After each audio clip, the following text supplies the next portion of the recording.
Saudara, kasus penemuan jenazah di Kampung Gajah menguak fakta mencengangkan bahwa pelakunya ternyata adalah temannya sendiri yang kesal korban tidak mau menjalin hubungan pertemanan lagi dengan pelaku. Kita bahas lebih lengkap soal kasus pembunuhan ini bersama Kapolres Cimahi AKBP Niko Adiputra dan juga kriminolog Hanifah Hasna yang juga nanti akan bergabung dalam pembahasan kita pada petang ini. Saya sapa dulu Pak Kapolres Cimahi. Selamat petang Pak Niko. Selamat petang Mas Yasir. Pak Niko, ini akhirnya terungkap pelakunya ditangkap, namun yang mencengangkan adalah motifnya. Betul karena sakit hati korban yang tidak mau lagi berkawan ataupun menjalin pertemanan dengan pelaku.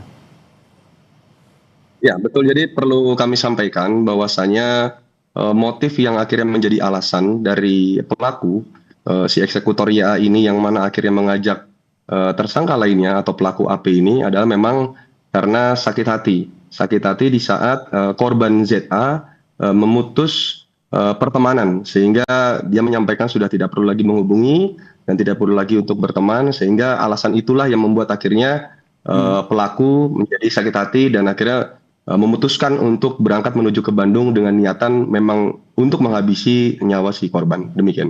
Kemudian bagaimana akhirnya polisi tahu bahwa dua temannya ini ternyata adalah pelakunya? Ya tentunya berdasarkan hasil full bucket yang kami miliki dan juga dari hasil olah TKP awal, dari kemudian 9 saksi yang kami lakukan pemeriksaan dan kemudian juga hasil olah TKP awal, akhirnya merujuklah terhadap pelaku yang dalam kurun 1 kali 24 jam alhamdulillah berhasil kami amankan, walaupun pelaku sempat melarikan diri awalnya menuju ke Tasik, akhirnya diamankan di daerah Garut, tepatnya di Kecamatan Banyuresmi, seperti itu. Kemudian apakah dari pihak keluarga sendiri memang sudah menduga ataupun ada kecurigaan dengan teman dari korban ini? Baik, jadi perlu kami jelaskan Kang Yasir bahwasanya pertemanan antara pelaku dengan korban ini sebenarnya sudah terjalin cukup lama, sehingga dulu juga sempat ada kejadian yang akhirnya korban kemudian dibawa sekolah ke Bandung karena dulu korban sekolah di Garut bersama dengan pelaku, kemudian dipindahkan ke Bandung, sehingga pada saat satu hari tidak kembali atau tepatnya itu hari Senin itu sudah dicari oleh pihak keluarga dan pihak keluarga sudah mencoba menghubungi pelaku. Dan kemudian besok paginya itu pelaku eksekutor YA dengan pelaku AP yang diajak itu sudah pernah dikumpulkan di satu rumah oleh Pak RT di sana, itu untuk ditanyakan bahwasanya apakah pelaku mengetahui di mana korban berada.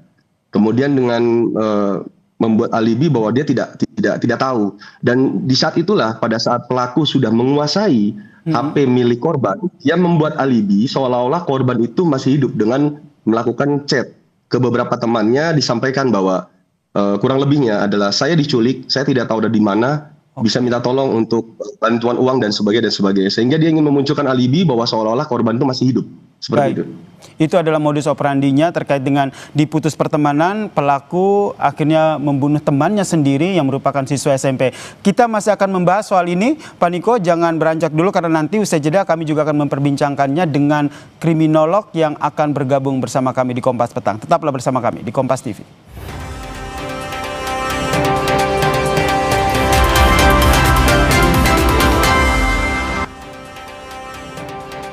Kami lanjutkan perbincangan kami terkait dengan kasus diputus pertemanan. Akhirnya seorang pelajar ini menjadi korban pembunuhan oleh temannya sendiri. Tadi sudah berbincang dengan Kapolres Cimahi AKBP Niko Adiputra dan saya juga akan mengajak untuk bergabung bersama kami di diskusi ini kriminolog dari Universitas Indonesia Mbak Hanifah Hasna. Selamat petang Mbak Hanifah. Selamat petang Mas Yasir. Ya, tadi sudah kita dengarkan penjelasan dari Pak Kapolres Cimahi yang membenarkan bahwa sebenarnya alasannya adalah karena sakit hati, pertemanan mereka diputus begitu. Menurut Anda sebagai kriminolog sejauh mana begitu ya, rasa sakit hati oleh seorang teman ini bisa berdampak pada pengambilan keputusan hingga akhirnya mengakhiri nyawa temannya sendiri? Oke, baik. Jadi ini berbeda dengan kasus orang dewasa ya. Kalau orang dewasa kan biasanya mereka sudah bisa mengelola emosi gitu. Tapi kalau anak-anak biasanya kalau emosi, prosesnya adalah emosi, aksi baru dipikir gitu.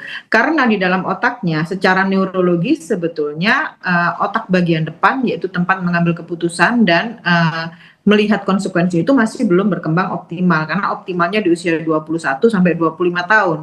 Tapi ketika anak-anak di usia 14 tahun ini biasanya yang paling berkembang adalah otak emosi. Sehingga ketika terjadi sesuatu dan dia mengalami eskalasi peningkatan dari emosi tersebut, dia akan melakukan tindakan ekstrim.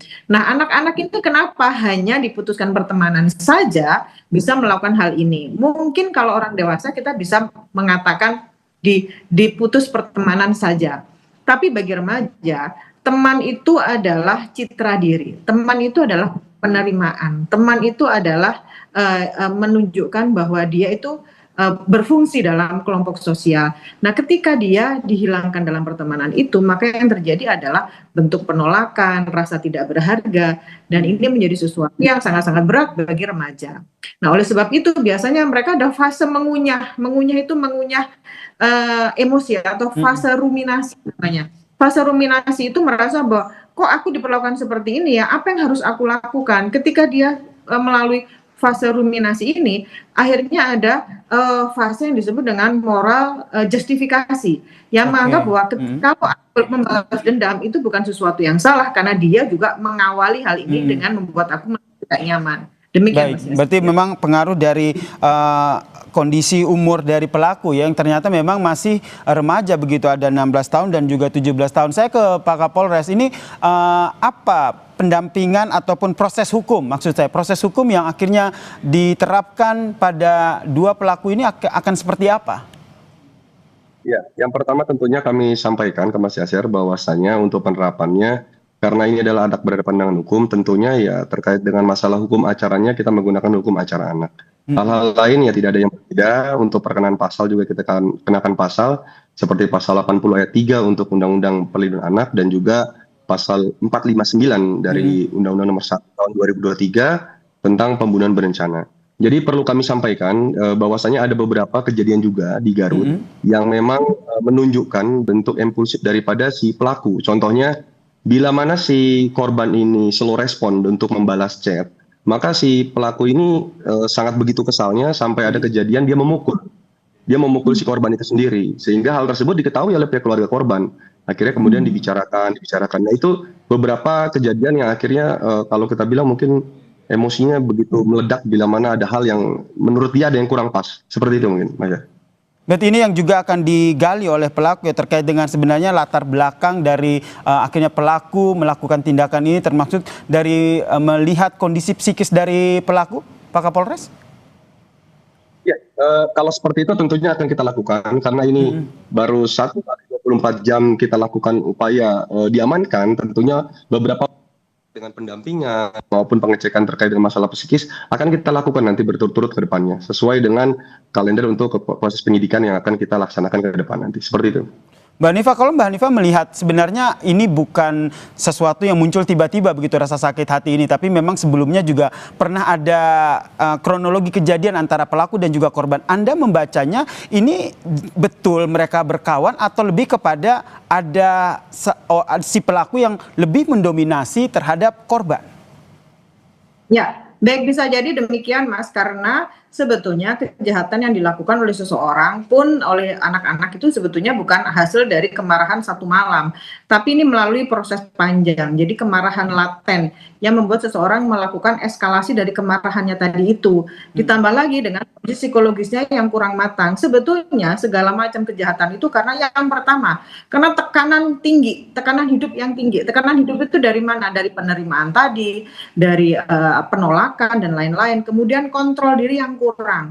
Kenapa dia kontrol diri yang kurang? Karena mungkin selama ini dia tidak diajarkan meregulasi emosi, baik dari sekolah, baik dari orang tua, baik dari lingkungan maupun dari ruang digital, yang membuat seseorang menjadi lebih ekstrim ketika melakukan kemarahan. Dan yang terakhir adalah kenapa anak-anak melakukan hal ini karena kontrol sosialnya tidak ada. Tadi Pak Bang Niko sudah menyampaikan bahwa dia atau si pelaku sering menunjukkan kemarahannya atau agresivitasnya. Tetapi yang dilakukan keluarga mungkin pada saat itu hanya mendamaikan, tetapi tidak melihat sinyal-sinyal bahwa anak tersebut memiliki kondisi psikologis yang berbeda. Oke. Sehingga harus dibantu dengan profesional. Karena kalau dibantu oleh profesional, kemungkinan emosinya bisa diturunkan dan agresi-agresi yang mungkin akan keluar ekstrim selanjutnya sampai melakukan pembunuhan bisa ditekan atau ditiadakan. Baik. Demikian Mas Yasir. Baik, terakhir singkat saja Pak Kapolres, dijerat dengan pasal apa kedua pelaku ini?